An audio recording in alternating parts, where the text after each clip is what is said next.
Welcome to Everyday Yoga. Thank you so much for joining me today. My name is Christine and I am so glad that you clicked on this video.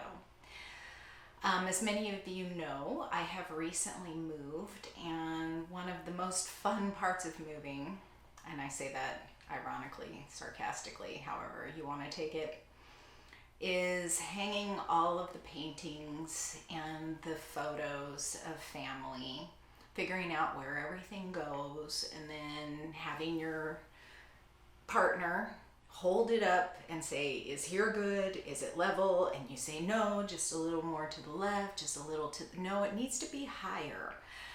I'm sure there are people out there that can relate to that. So anyway, we have that task pretty much finished. But one of the photos that I sort of struggled with hanging was the one pictured in the thumbnail. That is a picture of me when I was 2 or 3 years old. I think just shy of 3. I'm not exactly sure, but I've always thought it was an adorable photo, and I used to have it up in my old house before we moved. And when we were thinking about what we were going to hang where here, we really had to pare everything down. We didn't have nearly as much wall space. So we needed to decide what was gonna hang and what was gonna go away in a drawer. And I seriously thought I was just gonna put that photo away in a drawer. It kind of seemed a little, I don't know, narcissistic, egotistical to hang a picture of myself on the wall. But it suddenly dawned on me as I was holding that picture in my hands, that little girl, when that picture was taken, was happy. She accepted herself. She had no reason not to. The joy that you see on her face was real. And it occurred to me that picture was taken well before anyone had told her that, sorry, I'm getting a little emotional. I'm making fun of myself so I can back the tears off a smidge. But that picture was taken before anybody told her she was fat or ugly or unwanted, or she dressed wrong, or she should act more grown up and not mess around. You know the things that we're all told throughout our lives that we're stupid. Got that one a lot. And as you can see, I've totally dealt with it. But I am dealing with it. I am dealing with it through yoga and meditation, and that's why I share these practices with you, is because before I started my yoga practice, before I really started meditating, before I really started slowing down and being present, I didn't think about any of that stuff. I just stuffed down those feelings of unworthiness and ugliness and being too heavy and not smart enough. And I stuffed them down with lots of bad habits. And I really didn't start taking care of myself and that inner child until I was almost 50 years old. Because I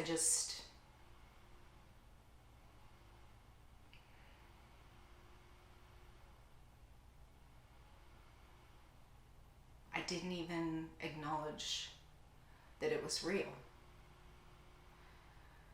But when I was looking at this photo of myself, which by the way is hanging on my wall, and I'll get to that, I realized that this was a little girl.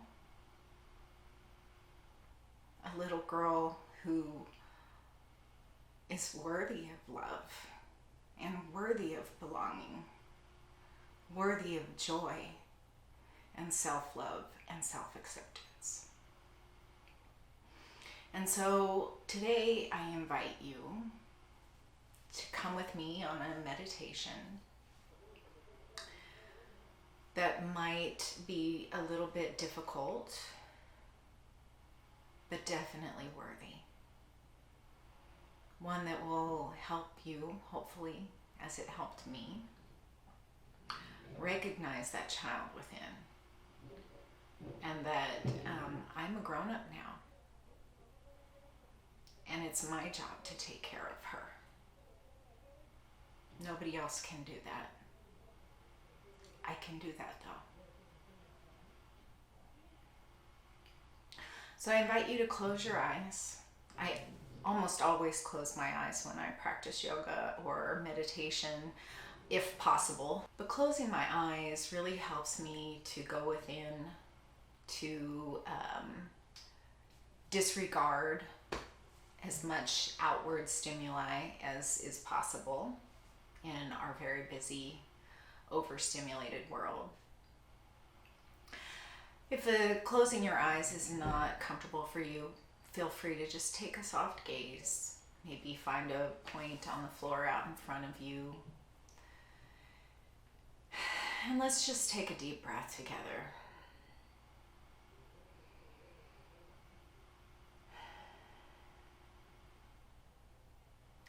Let's put our left hand over our heart center and our right hand right here on our bellies.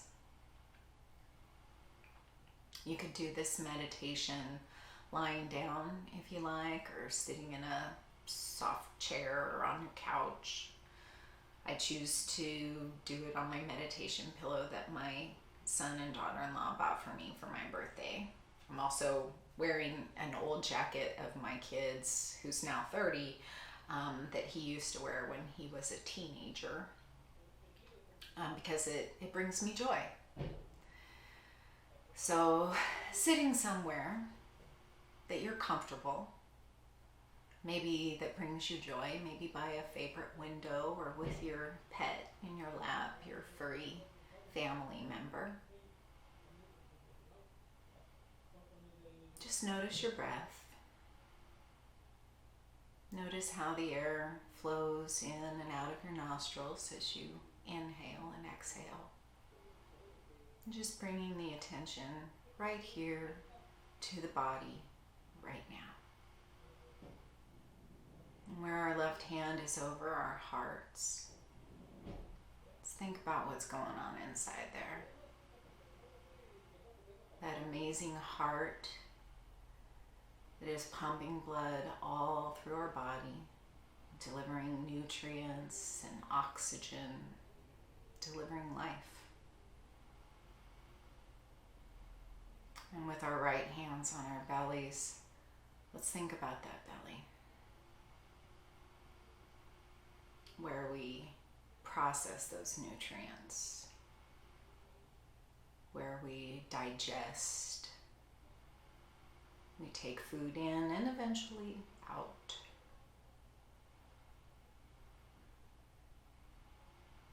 Our bodies are miracles. Fascinating that they work at all, really. So maybe just bring a little bit of gratitude to your heart for keeping you alive, and to your belly. Bellies often get a kind of a bad rap. We judge ourselves and others harshly based on the size of their belly. Or maybe we're envious or dislike people whose bellies are nice and firm and perfect in our eyes. But I invite you to give a little love to this belly. Maybe this belly has some stretch marks from growing, from you growing. Maybe from growing another life within you. Maybe this belly jiggles when you laugh. But what a miracle laughter is. So bring a little tenderness to this core of you. A little gentleness. Some acceptance. Now, visualize yourself, let's say when you were 25. Maybe you're younger than 25 now, so maybe visualize yourself 5 years ago. Visualize who you were, what you wanted, what you thought. I know for myself, I was busy doing what I thought I should do, working, making a life, surviving, making ends meet, struggling, sometimes partying and having fun. But visualize yourself as that young adult just starting out in the world. And then maybe go back to when you were 14.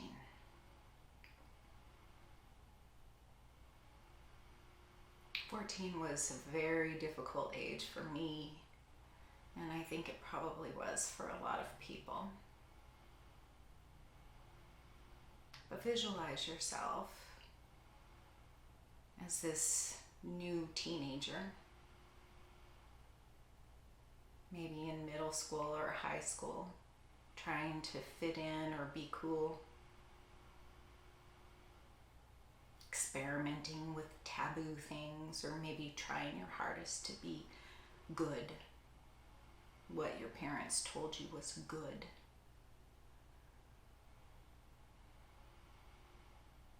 Maybe think about what you might want to say to your 14-year-old self right now from a place of wisdom, or maybe at least learning, knowledge. Maybe you would put a hand on your 14-year-old shoulder and say words of encouragement.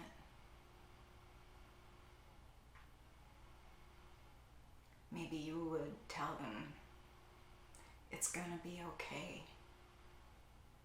Or maybe you would tell them you should really quit wearing those pants.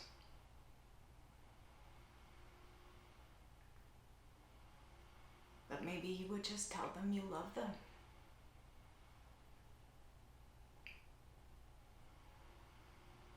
Continue to breathe. Whatever feelings come up, just accept them. Don't judge yourself.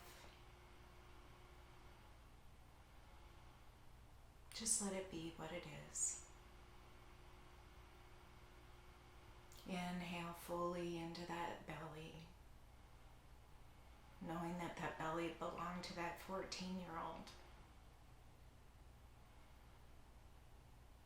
And exhale, letting the shoulders relax. Continue breathing as you maybe back yourself up a little farther. Maybe you were 2 or 3 or 5. To a time before the world told you you were not worthy or enough.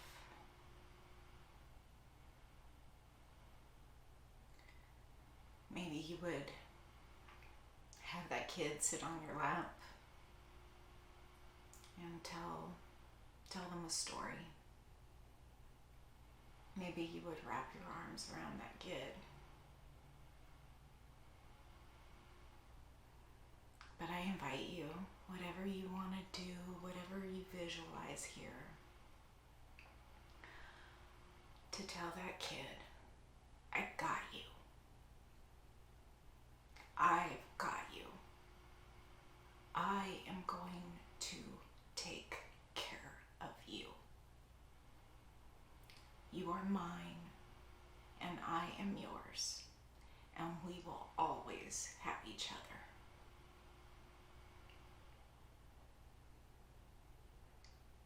Continue to breathe.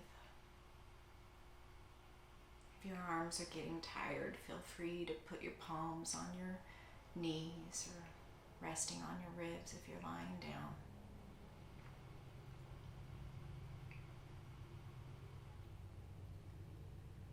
Breathe into that feeling. Breathe into loving that child who is worthy of love. And whenever you start to beat yourself up or play old negative tapes in your mind, remember you've got that kid's back. And if that was any other kid, you would never speak to that kid the way you speak to yourself sometimes, the way I speak to myself sometimes. So if you catch yourself giving negative self-talk, remember you wouldn't want to talk to that kid that way.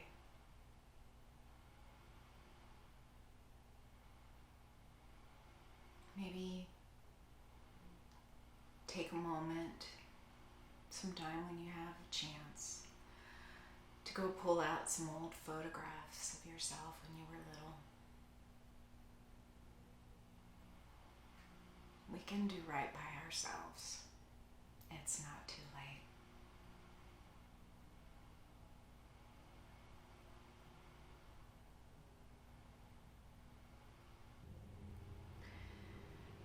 And maybe for good measure, if you think of it, next time you encounter someone who challenges you or irritates you, or maybe it's someone who has had negative talk toward you, maybe challenge yourself to remember that they too were once that little kid. And whatever has happened to them along the way has made them the person they are now. But at their core, at our core, we are all that little kid. And it's up to us to take care of ourselves and to take care of each other. Thank you for sharing this meditation with me. With all my heart, it is my most fervent wish that you will find self-love and self-acceptance when you think back to that little kid you used to be. That you will find compassion and empathy when you think back to the little kid others used to be. And that you will remember that you've got that kid's back. We're here to take care of ourselves and each other. Remember, no one else can be you. Take good care. Namaste.